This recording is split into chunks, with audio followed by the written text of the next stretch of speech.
Welcome back to Press Review In Depth, where we look at analyses of top Middle East stories.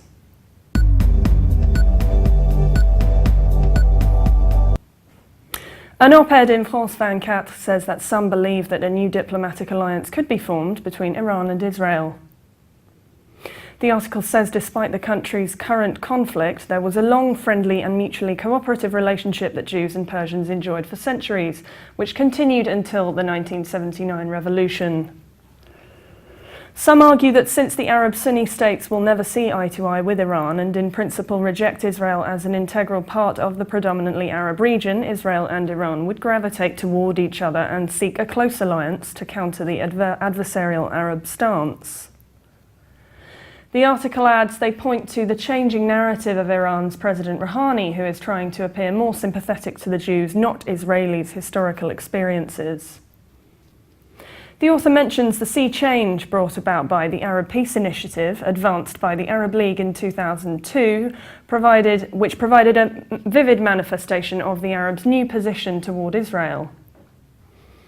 Despite the seeming change of direction in Iranian diplomacy, the author writes any new government in Tehran will not readily disavow, because of the religious component, the clergy's previous policy towards Israel, and Israel will not simply set aside its bitter experience with Iran from the past 35 years.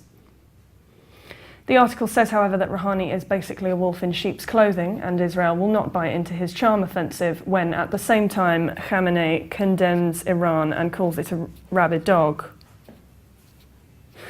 The article concludes, finally, for the Arab states, Iran's pursuit of nuclear weapons poses the most dangerous challenge, and they view Israel as the only regional power that shares their fear and can prevent Iran from achieving its goal. And now I'll have a quick discussion with Carl in a brief weekly roundup.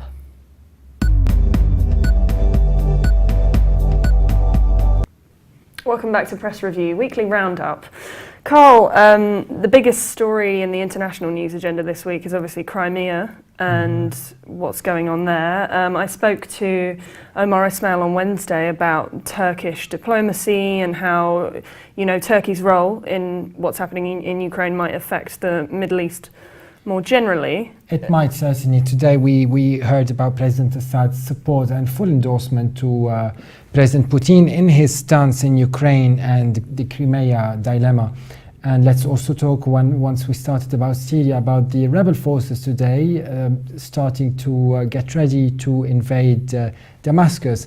So we'll just have to wait and see to see if they will be successful.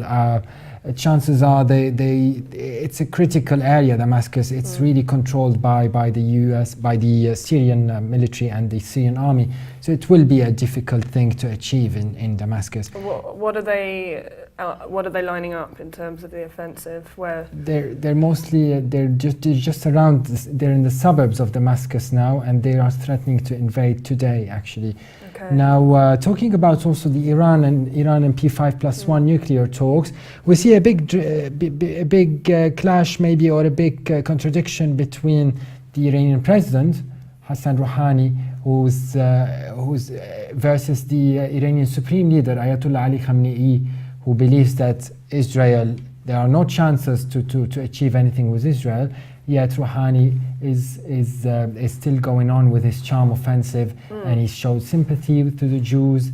And an Iranian delegation head today expressed his views that the talks at the P5+1 were useful. Do you think this Rouhani being sympathetic towards the Jews is it's a sign to the world, I think. It's a sign to the world that they are not against the state of Israel, or he's at made least it very the clear, Jews. though, that he's on the side of Jews, but not Israel. That's because of the relations. They lived in peace. The Jewish people and the Iranians lived in peace in and out of Iran for decades, for hundreds of years, until 1979, so until just 35 years ago. So that's why I think President Rouhani is a bit sympathetic with the Jews, because historically the people did well living together. Sure. Any other top stories from Egypt or? I think I wouldn't like to comment about Egypt just now, because it's still in an interim phase, and the coming few weeks we'll get back to you on Egypt. Sure. Okay. Well, that's all for this week's roundup. Join us again next Friday.